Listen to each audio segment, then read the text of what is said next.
So for me, I tend to check my body a lot. I just like to make sure that everything is right and where it's supposed to be. But what I noticed one day was that when I was getting out of the shower, I felt a really hard lump. It was not big, but it was hard enough and sizable enough to notice that something was wrong.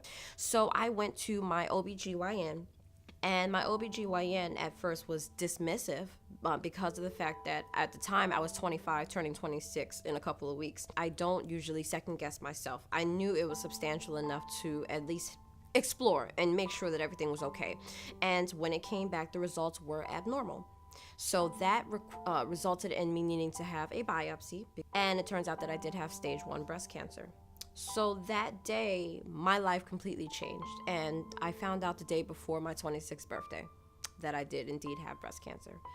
So my life after that, I kind of consider that pre breast cancer and post breast cancer now. That's how I've kind of divided my life. The first thing, as a mom, we go automatically to our kids. I'm still thinking in my head, please tell me that she's not going to go through this and that she's not going to be diagnosed with this.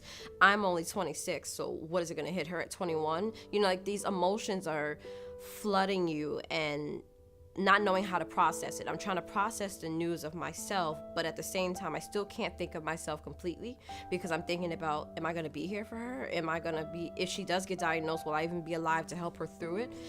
I automatically just went from 0 to 100. And my emotions were out of control. Once I realized that I was going to be able to fight this and beat this, and, you know, this wasn't going to in my life and that life didn't stop there, I was able to turn it into a book of positivity. And journaling, even to this day, has been really helpful. I use it to write my mantras, things like, I can keep going, she believed she could, so she did. So I knew that Jewel was going to be a character when she came 10 days early. That day was really transformational. It was like, here's someone else to keep fighting for. She just surprises me in ways I didn't think I could continue to be surprised. And she also pushes me to keep going. Even when on days where I'm not believing in myself, I know she believes in me. And I know that, you know, the reason that she wants to be a veterinarian so strongly is because she knows that her mommy is pursuing becoming a doctor.